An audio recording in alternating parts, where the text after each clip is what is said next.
En esta capacitación que nos acontece al día de hoy, vamos a hablar de los sistemas de puesta a tierra, pero no vamos a hablar de la particularidad tal vez del ensayo de la resolución 900 de puesta a tierra.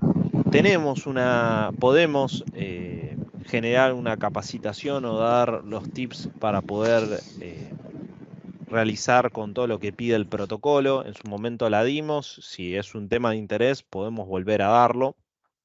Nunca está de más y sabemos que es algo necesario y que todas las instalaciones año a año tienen que cumplir con la certificación de la resolución, así que siempre está bueno recordar o hacer foco en cómo lograr esta práctica de la mejor forma. Y ahora sí, sin más, vamos a arrancar con la presentación del día de hoy. Y para esto vamos a dividir el contenido en dos partes. En una parte vamos a hablar de seguridad eléctrica en productos y luego vamos a hablar propiamente de la reglamentación, de cómo está dividida, de cómo sería la forma ideal para encontrar las distintas partes.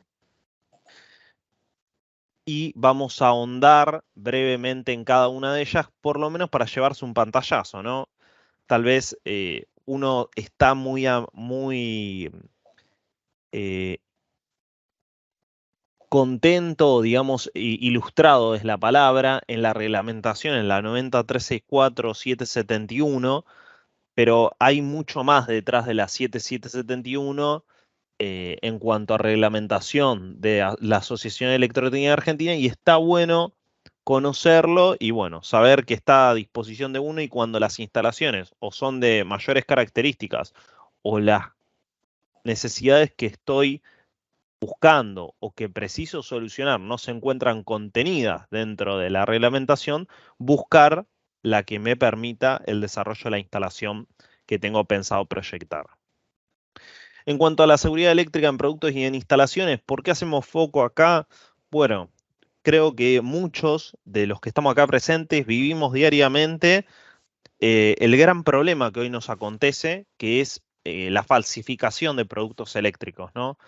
Normalmente yo participo en muchos grupos de chat de WhatsApp, de instaladores, comparto también con otros colegas, participo en la Asociación Electrotécnica Argentina, en el Comité 10, y notamos mucho y cada vez más, ¿no? Esta distorsión en cuanto a falsificación de las protecciones, no cumplimiento tal vez de los tomacorrientes y todos los problemas que acontecen, muchas veces generalizado o donde más se hace notorio es en el cable, en el conductor eléctrico, ¿no? Porque tal vez los precios son muy notorios entre un presupuesto en donde me cotizan un cable de 2,5 con un precio tal vez cercano a los 3.000 pesos y otro que me cotiza 15.000 pesos. Claramente ahí hay un diferencial muy grande que uno no está ofreciendo cobre o verdaderamente es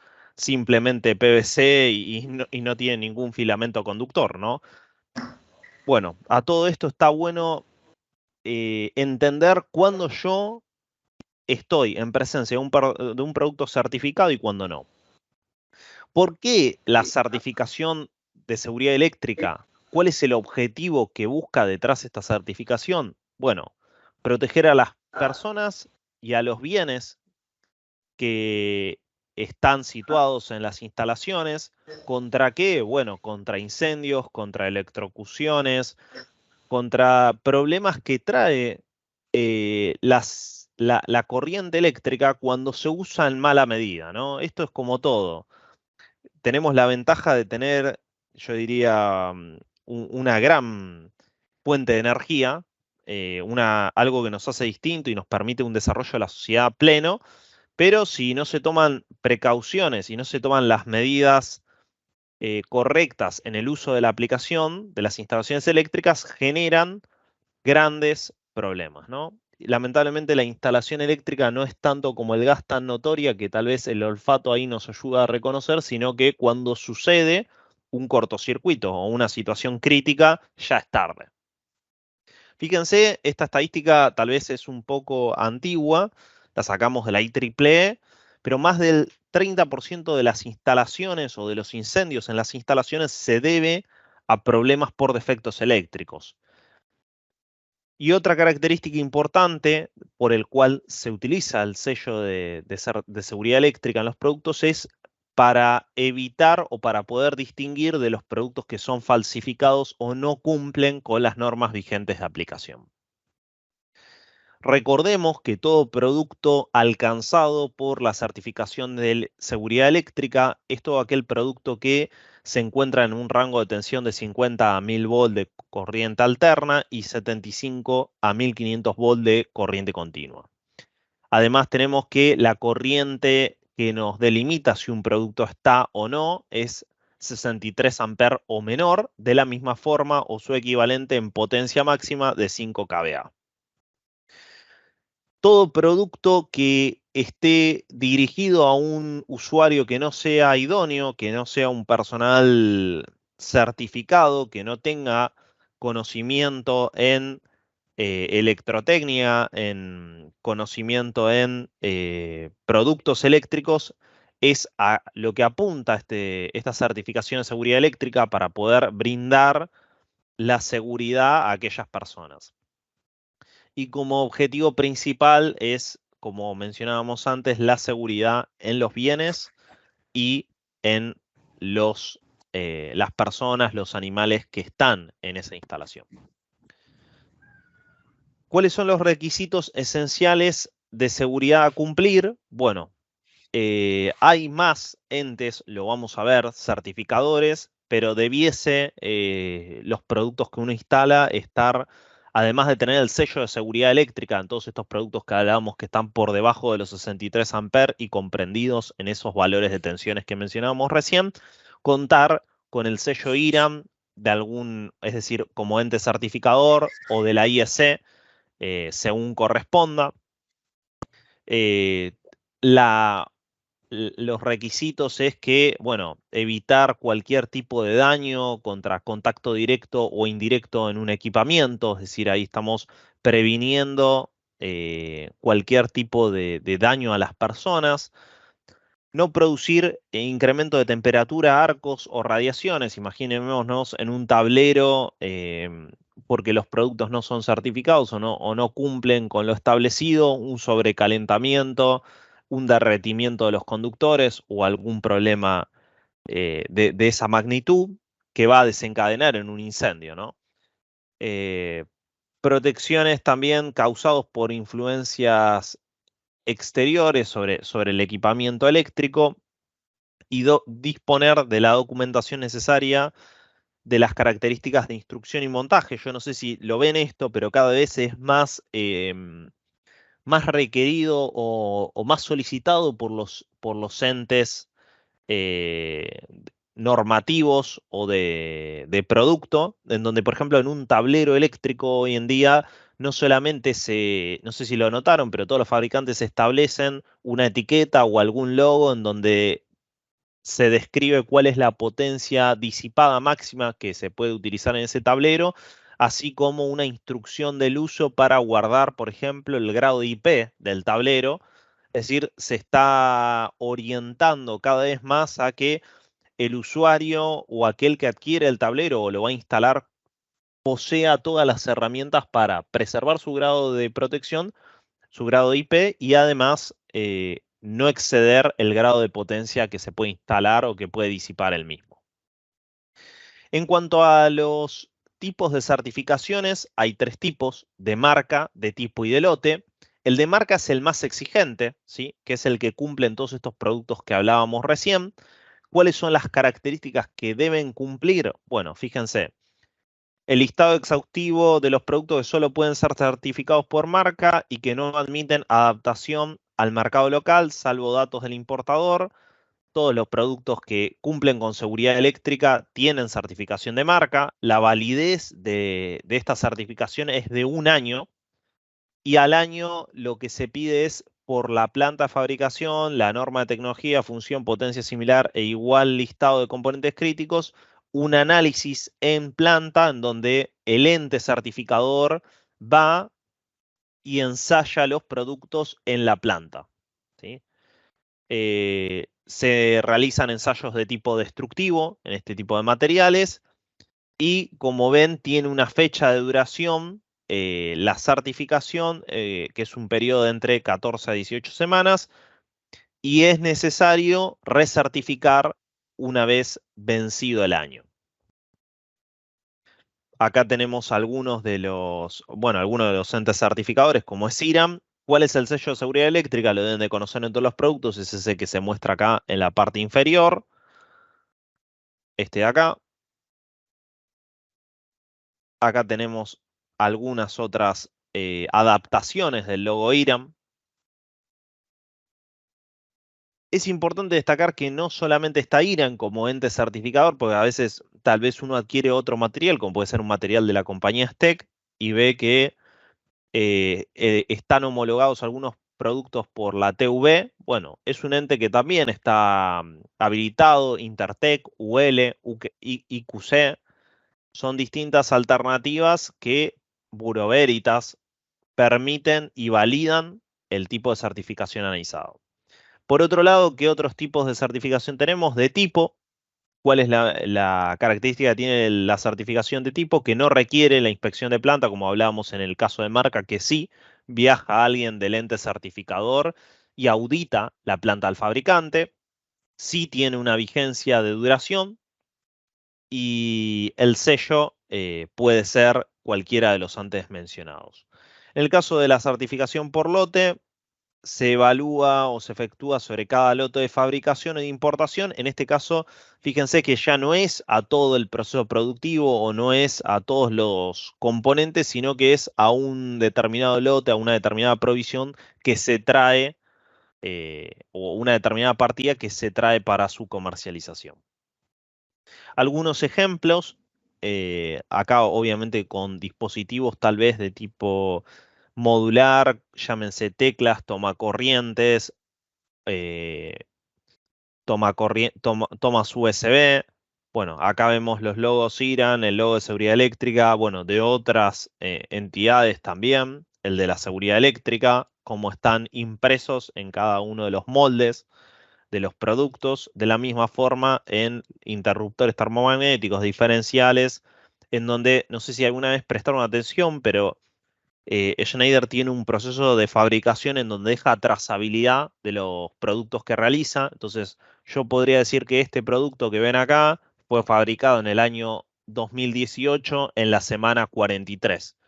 Entonces podría, si hay algún problema en la fabricación o hubo algún problema tal vez en la línea de producción en esa semana, poder rápidamente eh, aislar la provisión de ese producto o por lo menos detectar cuál es el producto que fue afectado por una falla en la línea de producción general. Bueno, lo mismo para el caso de UPS, como ven acá, para, por ejemplo, el caso de detectores de movimiento, también para lo que son relojes horarios, bueno, distintas tipos de certificación en función de lo que hablábamos, en este caso de tipo y en este caso ejemplos de marca. ¿Qué es lo que nos permite, en definitiva, esto que mencionamos y por lo que hacemos hincapié de seguridad eléctrica? Bueno, instalaciones seguras y confiables. Todos los productos de Schneider están amparados por un ensayo de tipo, de marca o de lote, como mencionábamos antes. Permite también que los instaladores sean más profesionales y tengan materiales apropiados para ejecutar instalaciones acorde a las reglamentaciones vigentes. Esto un poco como una introducción de materiales. No sé si hay alguna consulta Delphi o si algunos colegas, me imagino que sí en el chat, pero los invitamos también a Sí, ahí mencionar justo, casos que han ocurrido, ¿no? O sí, si han ahí tenido problemas. Sí. Maxi y Juan Carlos tenían la mano levantada, no sé si querían hacer una consulta o les quedó Maxi Ruiz y Juan Carlos. No sé si les quedó o querían hacer alguna consulta. Puede que haya sido sin querer. Y por el momento en el chat no hay ninguna pregunta, pero si están ahí, pueden abrir los micrófonos sin problema y charlar. Ok, bueno. ¿no? ¿Y qué es eso? Había una pregunta de la resolución, igual la encaramos más adelante si veo que tal vez avanzamos sobre la presentación, pero te la escucho antes de avanzar. Pero justo ahí Maxi solo fue un saludo. Ok. Ya te leo la pregunta. Espera que estaban todos los saludos, me la perdí. Ok, bueno, si no, el colega que la realizó se la puede volver a escribir. Sí. Hola, ¿qué La... tal? Buenas Sí, noches. buenas noches. Mi nombre es Hugo. Bueno, yo soy técnico electromecánico matriculado y a su vez licenciado en seguridad y higiene. Y justamente parte del servicio que brindo son las mediciones de puesta a tierra y ensayos de los interruptores diferenciales. Y la pregunta era, o sea, la resolución 900/15 tiene una serie de planillas donde uno Sí. carga las mediciones que realiza a las jabalinas. Bueno, después el tiempo tiene una serie de características que hay que poner y después si cumple o no cumple. Y en el caso de los ensayos de los interruptores diferenciales, que hay inspecciones, por ejemplo, en Cava, inspecciones del gobierno de la ciudad, donde solicitan para aquellos establecimientos donde existe personal o personas, afluencia de personas, digo, perdón, sí o sí tienen que tener ensayos de los interruptores diferenciales. El tema es que no existe una planilla donde uno pueda cargar la información. Yo tengo algo manual, algo que me armé yo, pero no hay. O quizás quizás sí exista y lo desconozco. Bueno, es buena. ¿Cómo me dijiste tu nombre, perdón? Hugo Gómez. Hugo. Bueno, lo que comenta Hugo es real.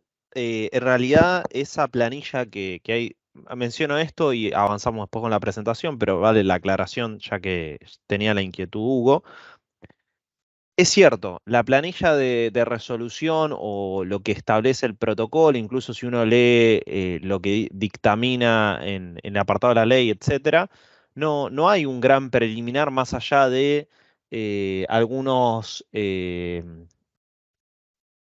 espacios para llenar el valor de resistencia de puesta a tierra, las características del sistema y algunas particularidades, y no hay una planilla para el llenado de los interruptores diferenciales. Y si recordamos el ensayo de resolución 900 es puesta a tierra, continuidad de las masas y también obviamente la parte de ensayo de protecciones de los interruptores diferenciales. Sí lo hay, y ahí te digo, Hugo, lo que yo te recomendaría, la EA 90364-6, que habla de mantenimiento en instalaciones eléctricas, desarrolla en amplia medida cuál es la planilla que debe utilizarse para el análisis de una instalación, en donde no solamente muestra cuáles son los parámetros y cómo realizar la medición del diferencial, sino también hace un análisis más extensivo en donde permite completar los materiales, el tipo de la corriente nominal del tablero, las protecciones que están asociadas, es decir, tiene una planilla muy pero muy extensiva y es en realidad la que debiese usarse. El ingeniero Carlos Manili, que es una de las personas que armó la planilla de puesta a tierra en su momento, pidió que se hicieran algunas mejoras y se adoptara o se posicionara más en torno a lo que está establecido en la EA 90364-6, en donde hay un amplio espectro de lo que debe realizarse. Así que yo te recomiendo que busques ahí, hay una planilla muy buena y muy completa. Obviamente también todo es relación tiempo-espacio, pero la verdad o un análisis dedicado está ahí. Incluso ahí se hace mucho hincapié en la continuidad de las masas, ¿no? Y sí, por ahí existe también, no sé si llamarlo competencia desleal, porque justamente al tener un gris, no existir una planilla como la carga de valores de resistencia de la jabalina, que eso sí está bien explícito, no para las mediciones de tiempo de disparo, corriente de disparo de los ensayos de los interruptores diferenciales. Entonces ahí cada colega lo realiza a su manera y eso hace que uno quizás hace todo un ensayo como corresponde y otros no, y quizás no aparecen tampoco los valores en algunos protocolos. Eh, A ver, Hugo, tu apreciación es correcta y es difícil, digamos, establecer en el mercado, más allá de la responsabilidad del profesional que después firma la encomienda profesional, no hay otro parámetro que se exija y como no está en justamente este documento que vos mencionás, hace que tal vez un profesional que juegue tal vez no de la forma más limpia o quiera acelerar el proceso, no haga una medición de los tiempos de disparo del diferencial, así como una verificación de la continuidad de las masas en todos los tomacorrientes, incluso esta reglamentación que yo mencionaba de la EA menciona cómo hacerlo acorde a la cantidad de puntos de verificación de equipotencialidad que hay en una instalación, ¿no? Porque uno habla tal vez de, no sé, en una instalación 500 tomacorrientes, pero tal vez esa instalación tiene 2000 tomacorrientes y tendría que verificar la continuidad de las masas en esos 2000 puntos. Bueno, también menciona cómo de forma estadística, una metodología para poder realizar el análisis. Realmente es complicado, como vos mencionás, pero está lo que uno hace de forma correcta y duerme tranquilo cuando entrega el protocolo y bueno, lo que otro profesional hace y duerme, digamos, tal vez con la conciencia no tranquila de que puede llegar a ocurrir un problema severo en la instalación, ¿no? Ahí aprovecho, Tincho, y Horacio, te consulta quién califica a los instaladores. Bueno, no, la pregunta de Horacio de quién califica a los instaladores, en realidad si es una resolución 900, el colegio profesional, uno realiza la encomienda y la presenta ante el colegio. En el caso de que haya algún problema, el colegio después acusará a la persona que aprobó esa encomienda. Y habrá, creo que están los juicios técnicos, etcétera, pero serán el colegio técnico asociado a una parte legal que increpe tal vez sobre el profesional por no haber cumplido de forma correcta. Generalmente y lamentablemente tenemos que llegar a la parte más crítica o a lo irreversible para que tal vez ocurran ese tipo de sanciones. Estaría bueno ser conscientes como todos y desarrollar bien la tarea profesional, ¿no? Hola Genial. Martín, Ay, Sí, Delfina, hola. Sí, pero los colegios profesionales visan mediciones de protocolo resolución 900/15, pero no instalaciones. O sea, las instalaciones, generalmente en un edificio,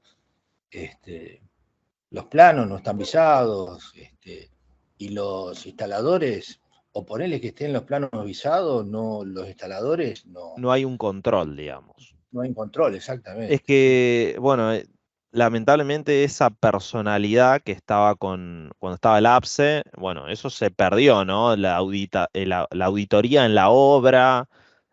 Hoy en día se presenta una certificación ante el colegio para habilitar una potencia o una documentación, etcétera, pero no hay una auditoría técnica presencial o un análisis o un seguimiento de las instalaciones. Y eso lamentablemente hace que Claro. eh, todo decaiga un poco más, ¿no? Porque cuando no hay control, bueno, Sí, todos a veces tratan de minimizar o generar cosas que no son las apropiadas y empiezan a surgir problemas donde antes no sabía. tal Ojalá cual. se pueda volver a una figura de control. Hoy en día está Alfonse, para aquellos que después quieran leer algo relacionado al mismo, pero no tiene la misma envergadura que el APSE, ¿sí? Pero hay una personalidad que tiende a tratar de recobrar lo que era el APSE en su momento, pero no es lo mismo desde ya.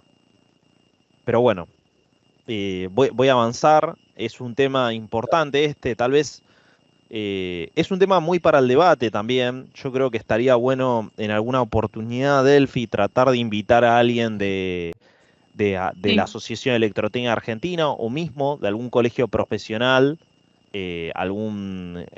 Podemos invitarlo a Facito por parte del Colegio de Técnicos de Copime, o bueno, alguna persona que también nos dé su mirada desde el colegio, bueno, que remarque un poco algunas características.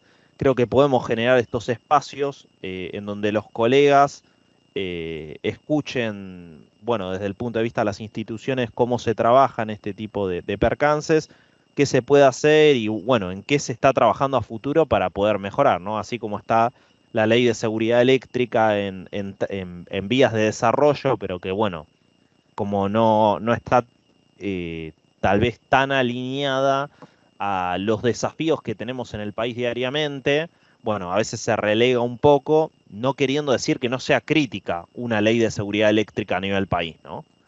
Que lo es, o por lo menos yo así lo pienso.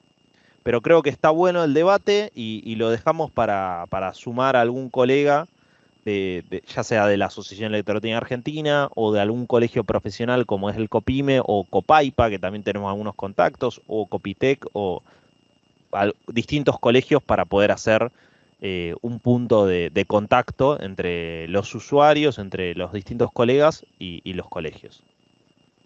Dale, si querés, antes de avanzar, te hago 2 últimas preguntas cortitas. Si podés repetir bien qué número era de la reglamentación para Sí, confirmar. la reglamentación es la 90364-6. Genial, perfecto. Y última, te preguntan si una persona que justo no tiene nombre, está Paulo Molina desde Neuquén, que es técnico y según la resolución 900, ¿quién debe realizar las mediciones? ¿Debe ser un profesional matriculado? Sí, o sea, en realidad la reglamentación, quien presenta uno hace la encomienda y la tiene que presentar ante el colegio. A ver, ahí hay, si quieren ir muy certero, nunca dice que el que toma las mediciones tiene que ser un matriculado, pero en definitiva es el matriculado quien le aprueba a esa persona que tomó las mediciones. O sea, el matriculado pone en juego, digamos, su matrícula si cubre a otro colega que realiza las mediciones, si se quiere, ¿sí? En el caso de que haya nada, un matriculado cubra a otra persona que todavía no adquirió la matrícula. Y acá, en esta parte que ya vamos a entrar en la parte de reglamentación de seguridad eléctrica, vamos a barrer un poco los distintos capítulos. Esto lo que viene a dar esta presentación es un poco la estructura de la reglamentación. Fíjense que la reglamentación está constituida por 6 partes y una parte 7 que se llama de locales especiales, y ahora vamos a profundizar un poco en ella. En la parte 0 habla de la guía de aplicación. En la parte 1 habla del alcance. Esto es importante porque a veces uno piensa, como mencionaba antes, ¿no?, que con la 771 tiene el abanico para poder hacer cualquier tipo de instalación, y no. Si uno lee el perímetro, está limitada a un determinado tipo, a una determinada segmento de aplicaciones. Está también las conformidades con normas de producto y los límites que están dados por la instalación, tanto, digamos, desde su principio hasta su final.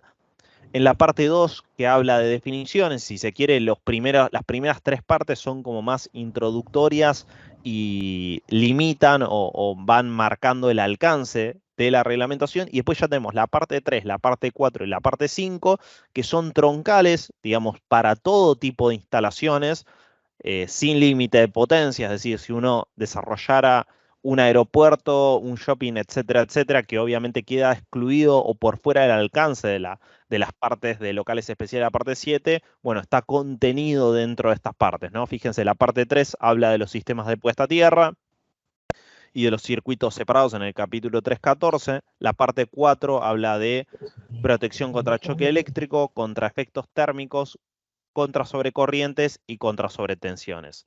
Y la parte 5 habla de influencias externas, la selección de cableado. Ahí están todas las tablas, todos los factores para montar los conductores de distintas disposiciones, la selección de las protecciones y dispositivos asociados a esos conductores, los esquemas de puesta a tierra y otros tipos de equipamientos. Y en la parte 6, como les comentaba hoy, está la parte de verificación de instalaciones. Hago hincapié en la parte 6 porque hace poco es, tal vez me falle un poco la memoria, pero creo que fue el 2021, se volvió a conformar esta parte de la reglamentación, así que está actualizada, por si alguno tiene una versión anterior, sepa que hubo un cambio hace poco. Después está la parte 7, como mencionábamos, para partes especiales. Muchas veces uno se menciona, bueno, uno necesita las 770 y las 701 de baños, si está en una categoría de instalación residencial. Y después, bueno, dependerá cuál es el ámbito de aplicación, acudirá a distintas partes. Por ejemplo, si está en una instalación hospitalaria, a las 710, ya que hay grupos de salas distintas, características distintas en función a el suministro ininterrumpido, características en función a el sistema de puesta a tierra IT y demás, propias de ese tipo de instalación. También hay de instalaciones de paneles fotovoltaicos, hay instalaciones de cargadores de autos eléctricos, la 722, en función de lo que uno quiera desarrollar. Y la parte 8, que es la parte más nueva, más joven de la reglamentación, también me parece fue 2019-2020 que se incorporó este capítulo, que habla de eficiencia energética y también se está desarrollando o dejando establecido todo lo que es la parte de prosumidores, que es tal vez el nuevo desafío que hay en las instalaciones en donde un usuario no solamente es consumidor, sino también es generador, ¿no? Bueno, ¿cuál es el ámbito de aplicación? ¿Cómo desarrollarlo y demás? Bueno, los invitamos a conocer más en esos apartados. Si barremos un poco la reglamentación y partimos de la parte 1, lo que veíamos era que esta parte 1 que delimitaba el alcance, vamos a ver los tipos de, por ejemplo, instalaciones eléctricas a las cuales uno puede hacer uso mediante la reglamentación, ya sea la parte residencial, comercial, industrial, mineras, como decíamos, aeroportuaria, transportes, digamos, todos los segmentos pueden estar alcanzados, o mejor dicho, están alcanzados por esta reglamentación madre que es la 90364. Fíjense que también marca los límites de tensión, aplica a instalaciones de baja tensión, hasta 1000 volt de corriente alterna y 1500 volt de corriente continua. Cableado fijo para telecomunicaciones, señalización, y no aplica, como ven ahí, para sistemas de distribución o de transmisión de energía o minas, ¿sí? Ya ahí ya excede y hay que usar otra aplicación. Lo mismo, por ejemplo, cuando uno habla de subestaciones, bueno, está por fuera. Hablábamos de que mencionaba, o la parte 1 hace noción o mención, mejor dicho, a lo que es la conformidad de las normas. Acá hace especial atención a ISE e IRAM. Fíjense que nosotros tenemos una reglamentación en ese sentido muy semejante a la ISE. Si uno busca el capítulo 60364 de la ISE y busca el 90364 nuestro y va viendo las distintas partes, la parte 1, la parte 7, la parte 6, la parte 5, etcétera, etcétera, se va a encontrar con una similitud bastante grande, ya que la Asociación Electrotécnica Argentina participa en la ISE activamente, tiene un voto y adapta a las necesidades locales la reglamentación que se va desarrollando. Bueno, acá algunos ejemplos que también aplica o hace mención, ¿no?, en el desarrollo y a la conformidad de los productos y que deberán cumplir. Y después hablábamos que también marca tanto el origen, o sea, establece cuáles van a ser los límites de esa instalación desde el principio hasta su final, ¿sí? Por eso hablamos de alimentadores principales y como punto más lejano de la instalación, tal vez un punto terminal, como pueden ser tomacorrientes y luminarias. En la parte 2 hablábamos de definiciones y en la parte 3 hablábamos de, o hace mención a cada uno de los sistemas de puesta a tierra de forma detallada, ¿no? Acá lo vamos a ver resumido, en donde tenemos tal vez el sistema de puesta a tierra TT, que es el más generalizado o que está aplicado a casi un 90% de las instalaciones, en donde tenemos una tierra de servicio y una tierra de protección independientes una de otra, un lado usuario y un lado prestadora de servicio, un sistema de puesta a tierra TNC, en donde lo que caracterizamos acá tal vez no se aprecia con el símbolo de prohibido, está prohibido para las instalaciones eléctricas de baja tensión amparadas por la 9364, un conductor de neutro y un conductor de protección único. Esto genera, como ya ustedes conocerán y habrán escuchado, un gran problema en las instalaciones, porque de cortarse no solamente pierdo mi protección de neutro, sino también mi protección frente a distintos contactos directos, indirectos, etcétera, que puedo lograr mediante mi conductor de protección. Este sistema de puesta a tierra está prohibido. Después tenemos el TNC para lo que es el caso de instalaciones, en donde tenemos neutro, conductor de neutro y de protección independientes que se vinculan en el punto de estrella del transformador. Después tenemos el sistema TNC-S. Este sistema en realidad lo que busca es migrar sistemas antiguos, como son hoy en día. Tal vez si uno va a una industria que tiene muchos años en el mercado, puede llegar a encontrarse con un sistema TNC, y obviamente lo que debiese hacer uno, tal vez haciendo un análisis, como comentaba ahí el colega Hugo, de resolución 900, bueno, detectar, che, el sistema de puesta a tierra de esta instalación es TNC, bueno, automáticamente lo primero que tengo que hacer es migrarlo. ¿Y a dónde lo voy a migrar? Y si es una industria que tiene un transformador, porque fíjense que para hacer un sistema TNS, una particularidad que tengo que tener es que el transformador no es de la prestataria de servicios, sino que es de mi instalación. Bueno, lo migraré a un TNS, y si evidentemente el transformador es de la prestataria de servicios, migraré mi sistema TNC a un TET, ¿sí? Y entonces el sistema TNC-S viene a suplir esa necesidad, en donde se va migrando paulatinamente el sistema a uno de los vigentes. Y después el sistema IT es el sistema que se utiliza en hospitales, en donde tenemos otras medidas como el transformador de aislamiento y tenemos el monitor de aislamiento, para poder garantizar una continuidad de servicio pese a una falla, ¿sí? El sistema IT lo que nos da es esa versatilidad de que ante una falla el sistema sigue operando, obviamente con alarmas del monitor de aislamiento y demás, porque una falla no es crítica, pero una segunda falla causa un cortocircuito en el sistema y una condición mega crítica.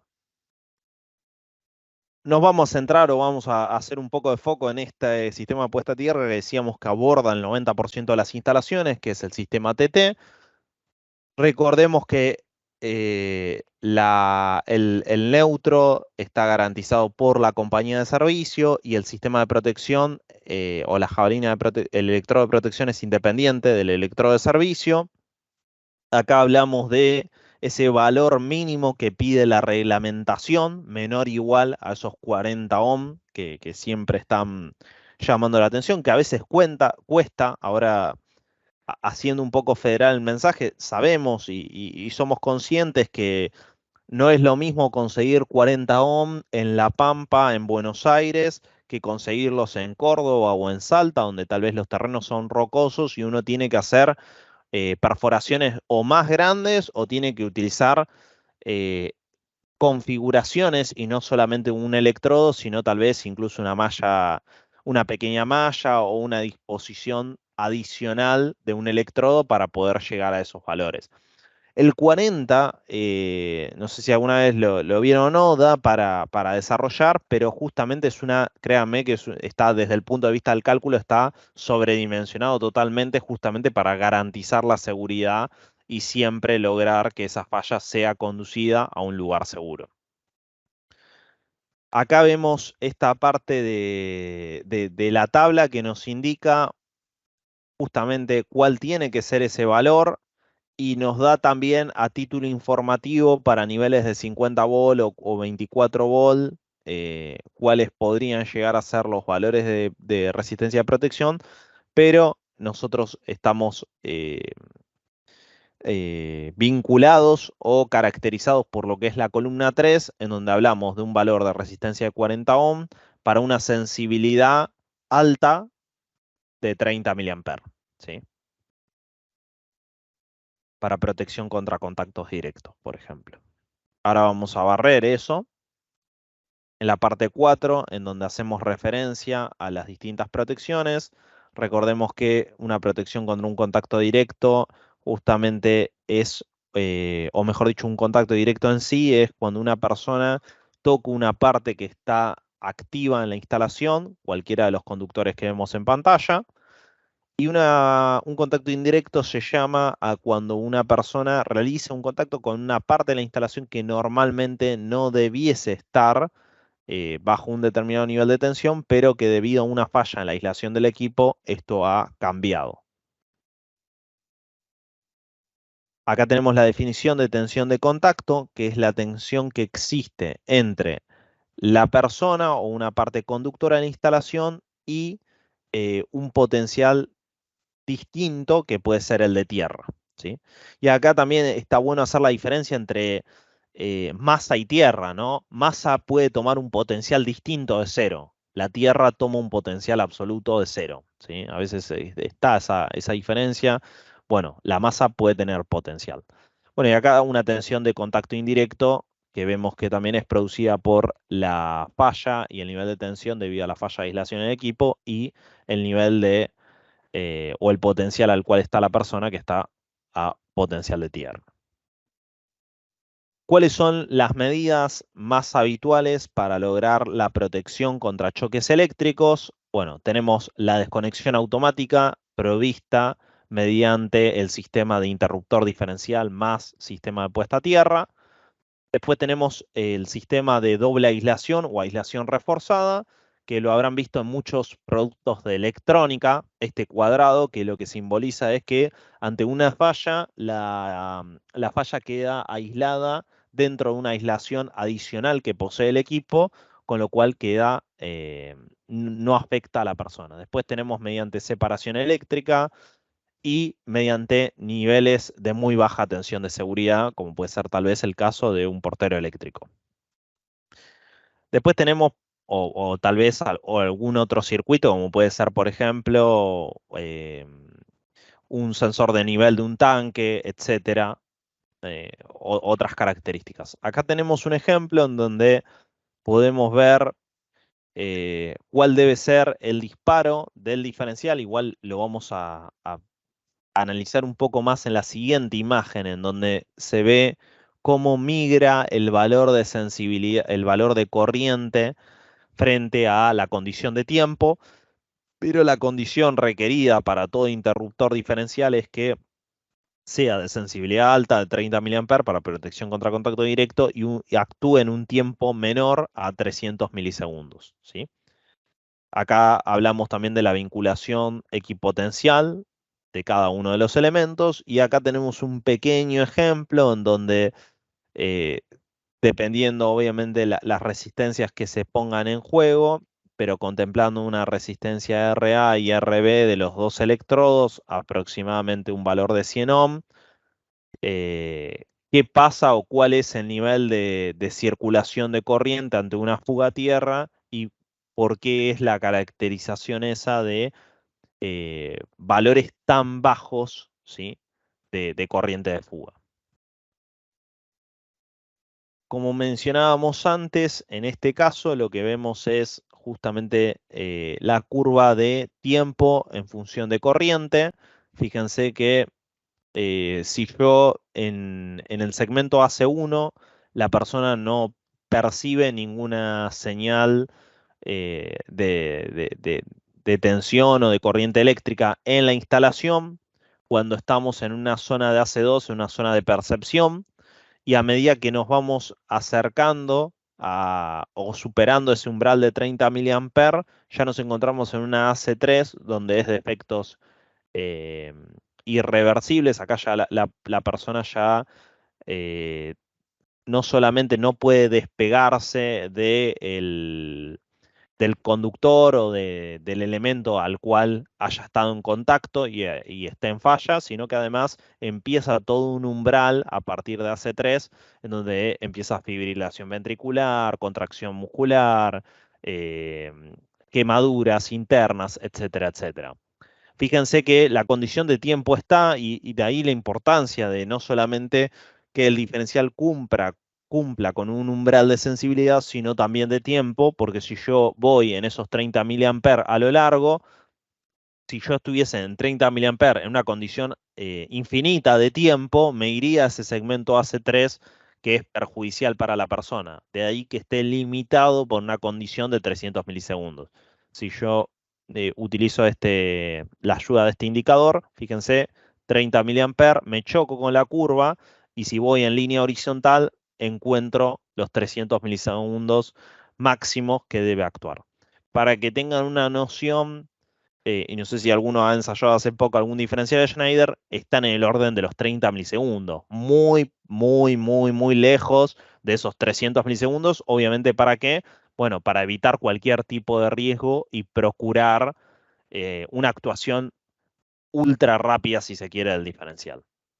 Pero la reglamentación marca hasta 300 milisegundos y eso es importante tenerlo en cuenta porque a veces uno encuentra otro diferencial de otras características, como puede ser un clase B o un clase superinmunizado, que los tiempos de disparo están contenidos dentro de esos 300 milisegundos, pero son superiores a los 30 porque el dispositivo tiene que evaluar cómo es la composición de la onda de corriente. Bueno, por otro lado tenemos la parte de protección contra cortocircuitos. Acá tenemos una instalación y bueno, cómo la misma tal vez puede sufrir daños y cuáles son las protecciones que evitan que ese daño se propague y obviamente ahí entra en juego el interruptor termomagnético. Recordemos también que en instalaciones que no sean de tipo industrial se prohíbe el uso del fusible, ¿sí? Que las protecciones tienen que ser 4P o todos sus polos protegidos o 2P, ¿sí? Uno no puede emplear protecciones que sean un polo más neutro, o sea, que el neutro solamente seccione. Ahí es cuando, no sé si alguno vio, pero uno lee la protección y dice un P más N. Fíjense que estos dispositivos deben ser utilizados para desconectar cualquier tipo de sobrecorriente. Sobrecorriente aborda ambos tipos, tanto cortocircuito como sobrecarga, en circuitos conductores antes de que dicha corriente pueda causar un daño, efectos térmicos o mecánicos, dependiendo la configuración que se presente. Bueno, acá nuevamente la obligatoriedad de los 4 polos. Recuerden que hoy en día en las instalaciones hay una gran circulación de corriente por el neutro, algo que tal vez años atrás no pasaba, pero como todo ha evolucionado y la electrónica de potencia se ha vinculado mucho más a las instalaciones, empieza a existir una corriente en el neutro, no solamente por el desbalance natural tal vez de un sistema trifásico, sino que adiciona un contenido armónico que tal vez antes no existía. De ahí que sea necesario tener una protección frente a la sobrecarga del neutro, ¿no? Bueno, acá tenemos también otro caso en donde podría darse una sobretensión de tipo permanente en una instalación. ¿Qué pasa cuando en las instalaciones tenemos la pérdida del neutro a consecuencia de un contenido de corriente o una densidad de corriente excesiva? En el caso de las sobrecargas, recuerden que esto está limitado y la selección de la protección debe estar o contemplado, como ven ahí, realmente en este parámetro que ven acá, que es la corriente que circula por el cable por 1,45 y 2 es la corriente de disparo de la protección, ¿sí? La corriente de disparo de la protección tiene que ser menor o igual a 1,45 veces la corriente que circula por el conductor eléctrico. Luego también recuerden que está la verificación frente al corto del conductor, que es justamente esta fórmula de acá, en donde tenemos raíz de t, el tiempo es una variable que conocemos, ¿sí? siempre se estima poner 100 milisegundos acá, que es el orden de actuación del interruptor termomagnético, el K, que es un factor que depende de las características del cable, del material aislante y demás, la sección y la corriente, ¿sí? Acá lo que terminamos haciendo es verificando, por ejemplo, cuando uno selecciona un cable, si la sección es adecuada o si la protección alcanza a protegerlo en el caso de un efecto de cortocircuito. Bueno, acá mencionamos un poco el diseño de las instalaciones y también es importante, tal vez cuando uno desarrolla una instalación de gran tamaño, considerar características como pueden ser la selectividad y la afiliación, que en una instalación residencial no son obligatorias, pero son sobre todo la selectividad, ¿no? La afiliación no, pero sí la selectividad se recomienda, no es una condición obligatoria. Sí a nivel industrial, porque tengamos en cuenta que hablamos de mucha mayor cantidad de tableros, mucha mayor cantidad de equipamientos eléctricos y es menester garantizar lo mejor posible la continuidad de servicio, ¿no? Acá tenemos dos ejemplos de la selectividad y de la afiliación o cascading en inglés. La selectividad, recordemos que es que actúe la protección más cercana a la falla y no cualquier protección del tablero, garantizando de esta forma la continuidad de servicio más alta en toda la instalación. Y la afiliación lo podemos dejar para otro capítulo. Tenemos herramientas y tablas para poder hacer uso de este concepto y a modos de síntesis, lo que nos permite es seleccionar protecciones con menores poderes de corte gracias a la tecnología que tienen los interruptores en caja moldeada. Pero eso lo dejamos para otro capítulo, para no extendernos y cumplir más o menos con el tiempo que teníamos programado. Y en el caso de sobretensiones es importante destacar que el nivel isoceráunico que tenemos en Argentina es bastante interesante, ¿sí? Tenemos una cantidad de tormentas eléctricas superior a las 25, por lo menos por todo lo que es aguas arriba de la provincia de Buenos Aires en adelante, intensificado fuertemente en lo que es el noroeste y norte del país. Recordemos que la reglamentación establece en este caso esta tabla a modo de resumen, ¿sí?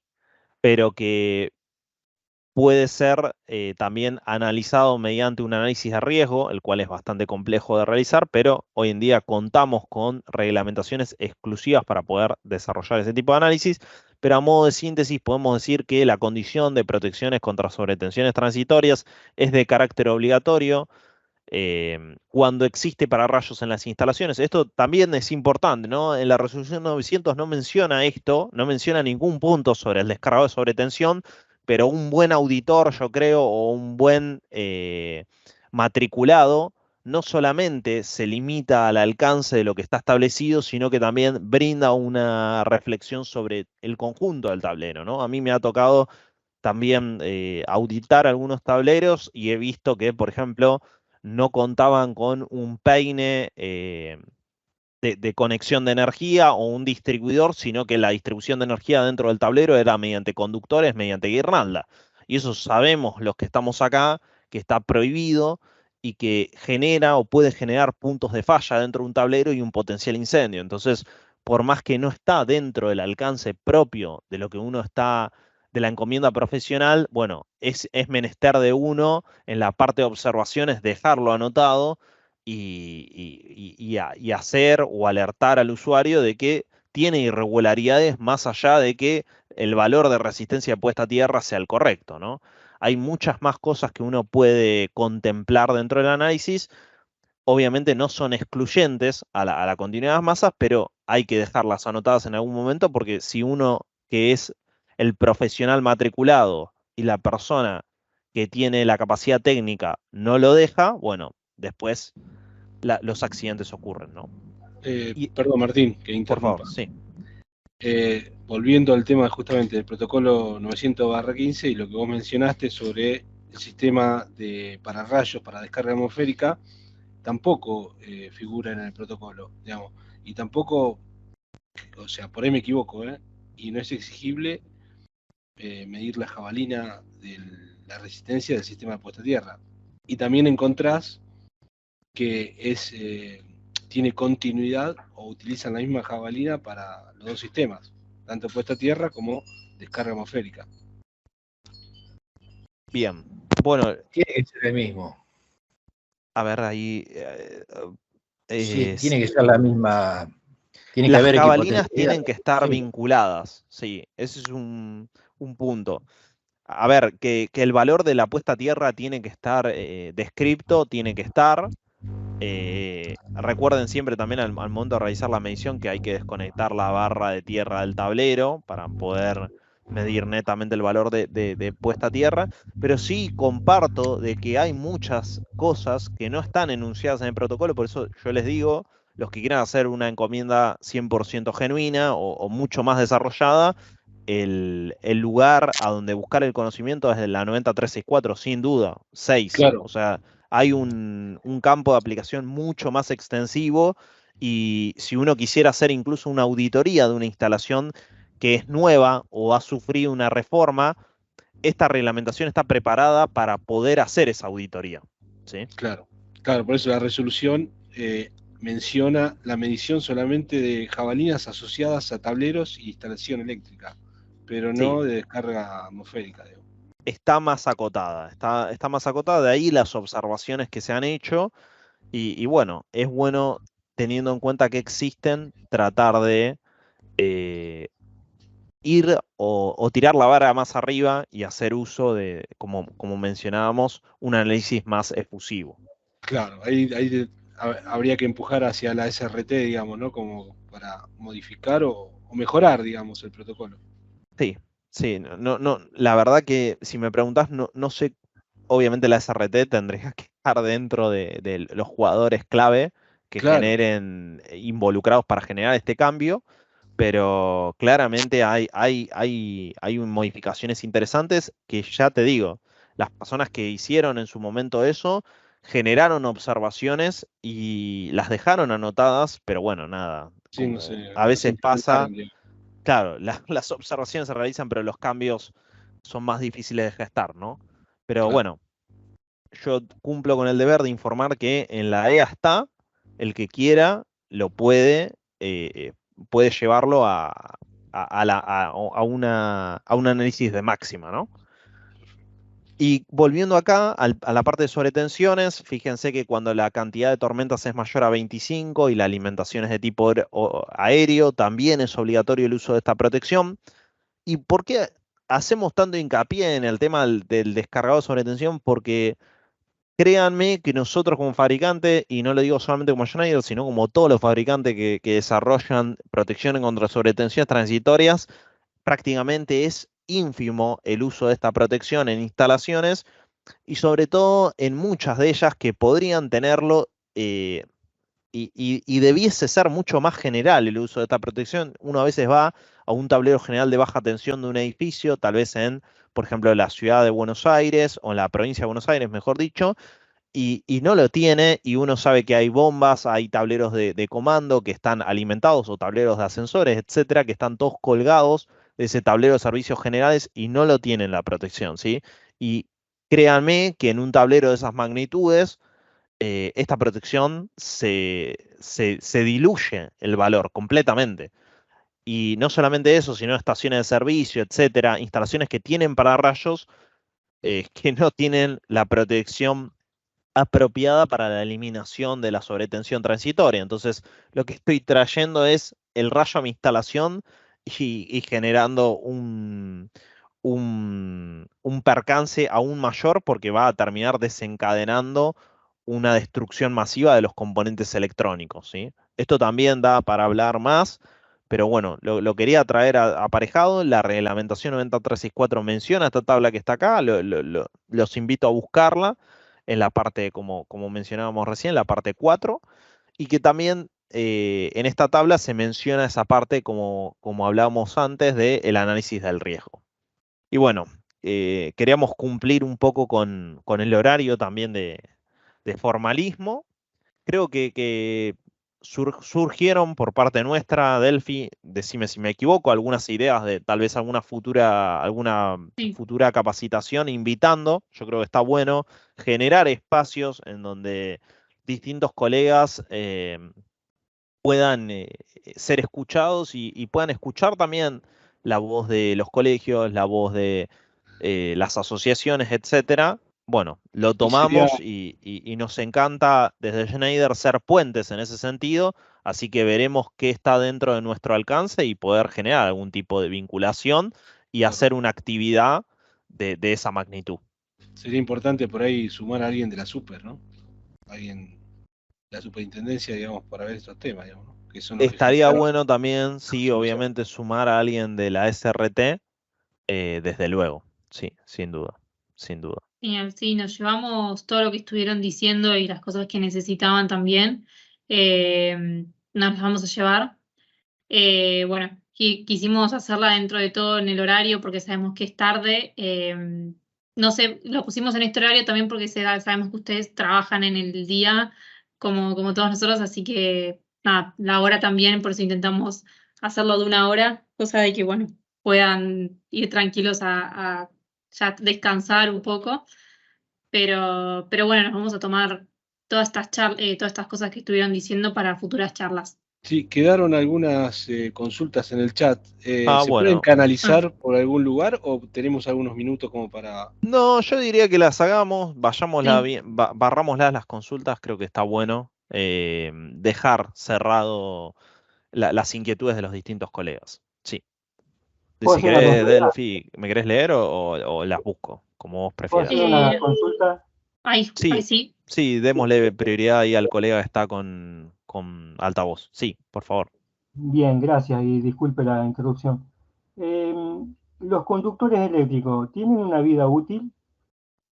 Porque busqué reglamentación y no me dice nada al respecto. O si yo realizo las mediciones correspondientes de resistencia y aislamiento, por más que tengan 50 años, los puedo seguir utilizando. Buena pregunta. Mirá, justo en conductores eléctricos voy a buscar en la reglamentación, si querés busco y te transmito a ver si encuentro algo en el capítulo 5. Sí sé, las protecciones, por ejemplo, sí tienen un tiempo estimado por los fabricantes que se establece en lo que es el Data Environment, o digamos, hay una hoja técnica donde se habla de la constitución del producto y además se habla del tiempo de vida útil estimado por el fabricante, así como también, en realidad, el tiempo de vida útil de una protección está dado fuertemente por la cantidad de maniobras mecánicas o eléctricas que puede realizar. Obviamente todo esto sufre un desgaste excesivo conforme a distintas fallas que pueden existir potencialmente en una instalación. Pero con conductores no tengo el valor, te lo averiguamos. Yo voy a revisar la reglamentación a ver si hay un valor establecido. Bien, muchas gracias. Buenas noches, una Déjanos pregunta. tu mail, Luis, Sí, así podemos responderte después. Sí. sí, yo quería saber si se puede grabar la reunión y si la Sí, podrían enviar a los mails porque sí, sí, está sí. buena. Sí, yo mañana, a la mañana, les voy a estar enviando a todos la presentación y la grabación. Mañana la van a estar recibiendo. Voy a dejar mi mail en el chat ahora por las dudas de que alguien no la reciba por alguna razón o algo. Me contacta y yo se la paso. Pero mañana se los comparto. Gracias. Bien. A ver, no sé si alguien que tiene la mano levantada quiere, si no, yo voy en el orden que fueron surgiendo. Sí, Soy Oscar, si me bueno, escuchan. vamos con la de Oscar y después vamos a seguir acá en el orden que fueron llegando los mensajes. Sí, Oscar, por favor, Respecto adelante. a la medición de la resistencia de puesta a tierra, en la reglamentación hace referencia a lo que está especificado por IRAN, ¿no? O sea, poner las jabalinas auxiliares, 2 jabalinas auxiliares para hacer la medición, lo cual es un problema. Por ejemplo, si yo tengo que hacer una medición en un sótano que es todo no hay tierra, ¿no? Muy buena acotación. Entonces hay el telurímetro que mide por el lazo de impedancia, ¿sí? La pregunta es si ese telurímetro está aceptado como un sistema, digamos. A ver, Dos Confiable. cosas ahí a la inquietud, Oscar. Primero, en el caso de tener un telurímetro convencional con las picas auxiliares, se puede utilizar el método del trapo mojado. Y créame que es certero 100%, ¿sí? Y está habilitado por la reglamentación con un método auxiliar, ¿sí? El de la chapa con el trapo mojado presionando a la pica, ¿sí? Incluso, no sé si alguna vez lo hicieron, pero si uno no agrega el trapo mojado, no agrega la chapa metálica asociada al piso y tampoco tiene un trapo mojado a mano, y pisa el electrodo o la pica auxiliar, la medición es fidedigna. El método puede ser de medición de resistencia e impedancia de lazo de falla o mediante una pinza telurimétrica, está habilitado, está especificado y se brinda dentro del alcance de la reglamentación. Todo eso está establecido en la 90364-6. O Por eso yo también le en ese digo, caso, es perdón, una reglamentación muy interesante en ese sentido. también se Sí. puede buscar referencias Perdón, Martín. auxiliares. Por ejemplo, en una columna que haya algún hierro que vaya a tierra, obviamente no tiene que estar sulfatado, nada, y buscar referencias auxiliares también se puede. Sí, pero tal vez mejor la reglamentación de eso, por ejemplo, no hace tanto hincapié, sino que menciona el método de los trapos húmedos y con las picas auxiliares, menciona el método de la resistencia e impedancia de lazo de falla, menciona el método de la pinza telurimétrica, menciona bastantes de otras alternativas que tal vez uno no está tan acostumbrado, ¿no? Sí. Eso, Perdón, Martín, se sí. hizo en la Biel. Se hizo en la Biel. Bueno, ahí nos comenta Sí, claro, yo sé que en el se stand hizo de el sábado. Eric, correcto, en el stand de Eric, Sí. ahí, para aquellos que no conocen, la Asociación de Instaladores Residenciales y Comerciales, son grandes amigos de la casa. Bueno, ahí se hizo una práctica cuando fue en Junín, no sé si fue en Junín, pero hace poco hubo también otra feria grande, exposición eléctrica, y Carlos Manili hizo también otra exposición con un telurímetro y lo hizo con y sin los trapos mojados, también para mostrar la medición de puesta a tierra, es decir, cada tanto se hacen, digamos, pruebas en vivo, para que uno se saque dudas y vea que los métodos funcionan y son fehacientes o los datos son válidos frente a otras alternativas. Es buena la acotación. Mira, voy a seguir contestando alguna acá. Déjenme un segundo, así vamos un poco en orden. A ver, voy a contestar desde acá, 7:30 más o menos. La EA 9364 parte 7 va a tener una actualización en este año.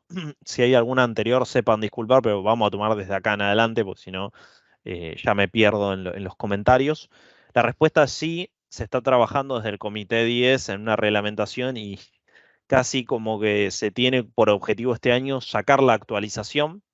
Así que a aquellos que no hayan adquirido la 771, les recomiendo que esperen un poco más y seguramente se lleven la nueva reglamentación con las nuevas partes que se han discutido. Fíjense que hay cosas que ya no se habían integrado, como pueden ser todo lo que es la parte de canalizaciones de plástico, como puede ser la parte de la FDD, etcétera, etcétera. La parte de bandejas, bueno, distintas cosas que van surgiendo. Obviamente las tecnologías se van ayornando y hay que ayornar la reglamentación. Piensen que los comités son bastante a pulmón, y más que nada se van juntando y se van rearmando o ayornando las reglamentaciones, pero bueno, eso toma su tiempo. Pero les diría que la 771 va a ser reeditada a la brevedad. Podrán compartir el PowerPoint al final de esa presentación. Entiendo que Delfina esto lo va a hacer de la misma Sí. forma que también va a subir la grabación. No dice que sea matriculado, piden los datos del instrumento de medición, que esté homologado, marca, modelo, certificado de trazabilidad. Sí, es cierto, el documento no dice en ninguna parte, bueno, en alguna parte igual dice que hay que especificar la matrícula, etcétera. Finalmente esto hay que presentarlo ante un consejo, así que alguien, ante un colegio, perdón, alguien matriculado deberá estar, y si la persona que realizó la medición no lo es, bueno, seguramente algún colega le firme, obviamente poniendo en tela de juicio su matrícula, con lo cual entiendo que ambas personas tendrán el conocimiento o serán certeras en cuanto a la información que presenten, teniendo en cuenta que hay un compromiso académico, y no solamente académico, sino legal, ¿no? Detrás de todo esto. Yo trabajo como asesor, nos dice Jorge. Bueno, Jorge, por ahí me confundo, porque me mezclo los Jorge, no sé si está en la comisión, por ahí me equivoco. Yo trabajo como asesor en instalaciones eléctricas hospitalarias en el Gran Buenos Aires en Córdoba. Me guío mucho con la reglamentación de la Asociación Electrónica Argentina 90364, 718 y la 710. Bueno, que también la 710, seguramente Jorge esté más que en tema, también sufrió una modificación o va a sufrir prontamente. Es otra reglamentación que está ayornándose y que se está corriendo en los comités para que salga, ¿no? La nueva versión. ¿Por qué se siguen fabricando los tomacorrientes biuso? Una gran pregunta acá de un colega. Bueno, obviamente todos sabemos que esto está no aprobado por la reglamentación. La ficha IRAM que nos dice que es la que debe ser utilizada es la 2071, pero bueno, nada. Sabemos que echa la ley, echa la trampa, si se quiere. Nosotros desde Schneider no tenemos otra ficha que no sea la 2071, lo que nos ha traído grandes problemas, y lo remarcamos porque eso nos ha dejado fuera en algunos mercados o en algunas provincias en donde se usa mucho el binorma, porque reciben muchos electrodomésticos, ya sea de países limítrofes, etcétera, y siempre nos piden, che, ¿y este toma corriente no lo tenés? No, Schneider tiene un compromiso fuerte con la reglamentación y se alinea a los cambios o a lo que exige la misma. Lamentablemente hay bastante binorma, incluso zapatillas binorma, ¿no? Hay prolongadores múltiples, como también los llamamos. Bueno, nada, es difícil de establecer. Después acá Marcelo, es posible nos pasen el material, esto ya está contestado. Acá, gracias, es necesario anotar según lado, en la mera inscripción ya queda registrado el mail. Bueno, después yo te pido, Delphi, mandame un mensaje por Luis, mandame el mail porque yo lo voy a perder. Tal cual en Córdoba, Sí. las sierras, es difícil llegar a los 40 ohm. Bueno, este comentario de Pablo hace mención a esto que hablábamos de la resistividad. Es fácil conseguirla en un terreno húmedo, en un terreno llano, pero no en un terreno rocoso donde todo es complejo, ¿no? En Bahía Blanca exigen 8 ohm. Bueno, ahí está un poco a veces los problemas, ¿no? De cuando ya algunos entes, etcétera, o mismo los colegios exigen valores de resistencia muy por debajo del que establece la asociación, entendiendo que hay algo importante, ¿no?, a mencionar. Una institución puede exigir, ¿sí?, un valor menor al que pide la reglamentación, no así mayor, ¿sí? O sea, yo puedo poner una condición de que sea 10 ohm, puedo. No sé, algunas petroleras, por ejemplo, ponen 10 ohm. Che, ¿puedo? O algunos hospitales. ¿Puedo? Sí. Puedo poner una condición menor. Ahora, como todo, cuanto más pequeño sea, más difícil de cumplir. La idea es que las instalaciones cumplan y que obviamente 40 ohm está, pero recontra, recontra, recontra lejos en un umbral de protección. Créanme, porque es un cálculo basado con probabilidad. En realidad el valor es 800, pero tiene un valor de delta de tiempo, de desclasificación del electrodo. Bueno, hay todo un análisis técnico detrás bastante interesante, que lo podemos ver algún día. En el gobierno de la ciudad de Buenos Aires, trabajo, no en Córdoba, una grabación, Martín. Gracias, Jorge. No sé si estás en la EA también, por ahí se me mezclan los nombres. Si estás en la EA, libera el micrófono y hace mención de lo que gustes, o mismo de esto de la reglamentación que está en juego. A ver, ¿qué Hola, Martín. más? No, Sí, en la EA no estoy, no, estoy en el gobierno de la Ciudad de Buenos Aires, como ok. asesor eléctrico hospitalario. Ok. Que voy y miro las empresas que están ahí adentro trabajando, voy y hago inspecciones de las modificaciones eléctricas que van a hacer, si están de acuerdo con la reglamentación. Bien, Bien, haces auditoría de las empresas contratistas del gobierno de la ciudad para hospitales, sería. Exactamente. Y si sucede algo por acción y omisión, se tendrá que hacer cargo en caso de que firme sin matrícula la ley está. Bueno, acá hace un poco Mario apología o, digamos, arma su opinión o establece lo que pasa, ¿no? ¿Qué pasa si, bueno, firmó otro colega y no auditó nada y le firmó porque sí, solamente cobrando un canon? Bueno, está sujeto a la responsabilidad jurídica por la entrega del documento. Lo único que les digo, el colegio no va a tirarse un costado y la responsabilidad penal, etcétera, caerá sobre esa persona. Buena charla. Gracias por el tiempo. Bueno, acá estamos, es muy valorable. Muchas gracias. Acá veo muchos comentarios interesantes y de agradecimiento. Les agradecemos obviamente a todos. A nosotros nos encanta estar y generar estos espacios de intercambio. En algunos lugares usan térmicas como interruptores. eh, esos accionamientos excesivos dañan dicha térmica, le sacan vida útil o eso no le afecta en nada. A ver, yo esta pregunta me quedó un poco tal vez inconclusa, yo no la logro entender bien. No sé si está el colega ahí, quiere levantar el micrófono o redireccionarla, tal vez yo la pueda entender un poco más. Esos accionamientos excesivos dañan dicha térmica, le saca vida útil o eso no le afecta en nada.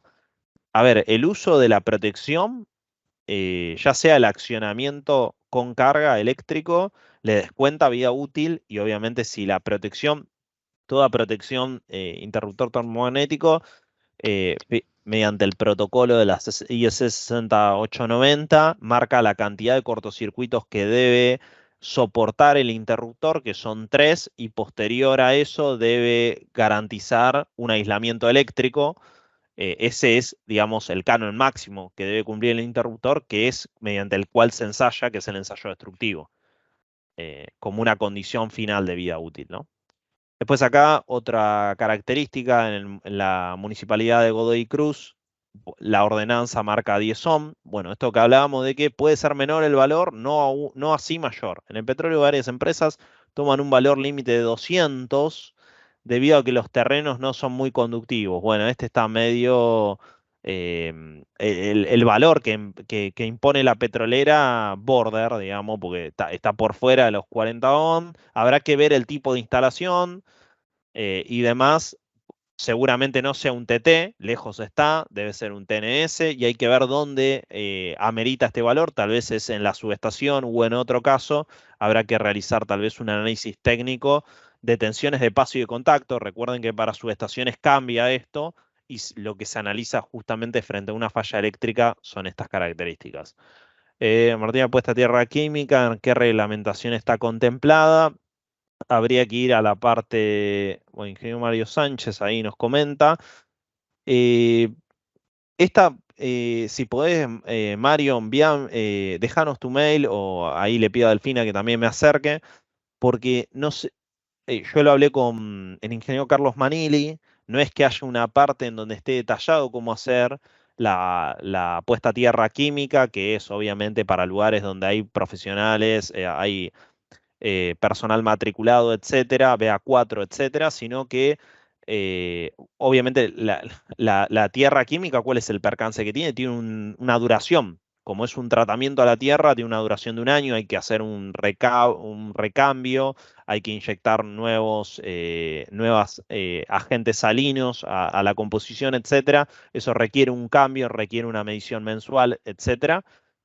Igualmente es una gran solución para lugares donde es imposible conseguir valores de puesta a tierra mínimamente decentes, como puede ser, por ejemplo, un lugar pero muy rocoso o un lugar de excesiva temperatura por debajo de los 0 grados, como puede ser la Antártida, ¿no? Recuerden que a menor temperatura aumenta la resistencia también, como parámetro. Creo que se refiere a la parte mecánica. Acá nos contesta, no sé, esta la vamos a dejar porque no no entiendo bien el umbral. ¿Cuál es el promedio aproximadamente de maniobras de interruptores diferenciales y termomagnéticos? Bueno, entiendo, acá esto es una pregunta, está buena. Depende en realidad de cada fabricante. Te puedo decir de Schneider, en el caso de maniobras eléctricas ronda unas 10.000 y en el caso de maniobras mecánicas unas 20.000 para interruptores termomagnéticos. Para interruptores diferenciales tendría que buscarlo. Esa información está en la hoja de producto del equipo, ¿sí? Si se fijan, se llama endurancia eléctrica, endurancia mecánica, los parámetros. Muchas gracias por tener la información técnica. ¿Existe algún dispositivo de protección para el caso de que una persona tenga un contacto directo entre fase y neutro estando aislada la persona de tierra?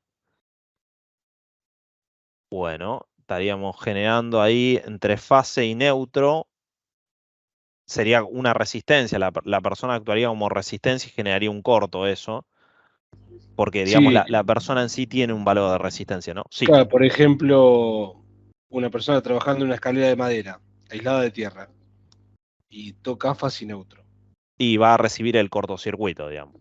Claro, por eso la pregunta era si existe Sí algún... existe, y no, va a actuar el interruptor termomagnético, pero no sé, es una condición bastante crítica. No sé si hay una protección que frente a esa condición pudiese salvar a la persona, ¿no? Claro, Eso. claro, claro. Eh, Porque eh, ahí, bueno, citaría... Perdón, casi las veces de lamparita. Exacto. Sí, lo ve como una carga, pero no creo que salte un interruptor termomagnético, porque No, yo la creo que no. resistencia del cuerpo puede andar en 1000, 2000 ohm, divididos Sí. 20 por 1000, 2000 ohm, la térmica no dispara. Sí, no la va a ver como falla. Es un caso complejo. No existe una protección más dedicada que las que estuvimos hablando, ¿sí? El diferencial es el diferencial. La térmica por ahí no ve la falla. Y una FDD no va a servir para eso. Claro.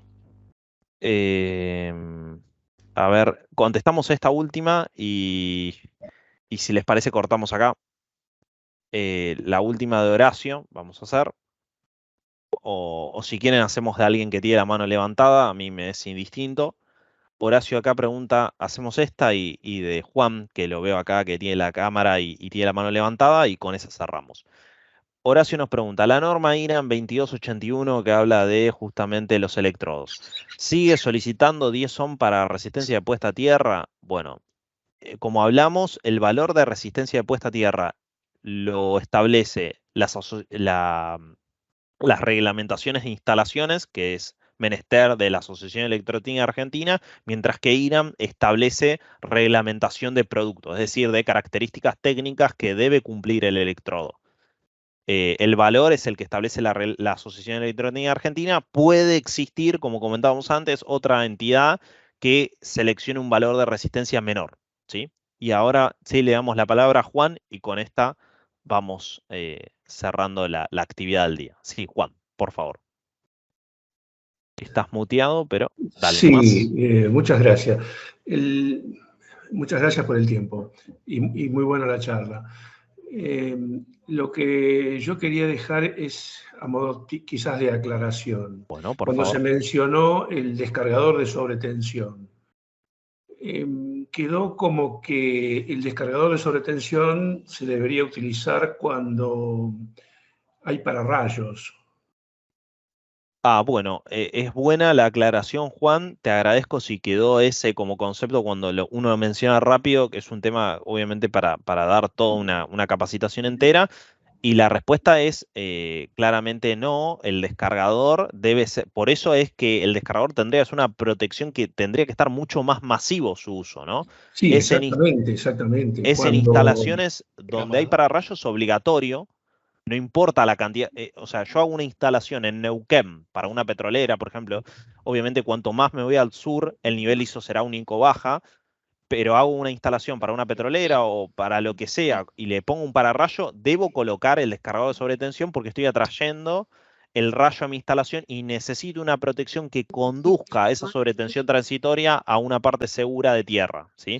Es importante Ahí, también Martín, remarcar, sí, por favor, Martín, Juan. yo querría hacer una aclaración.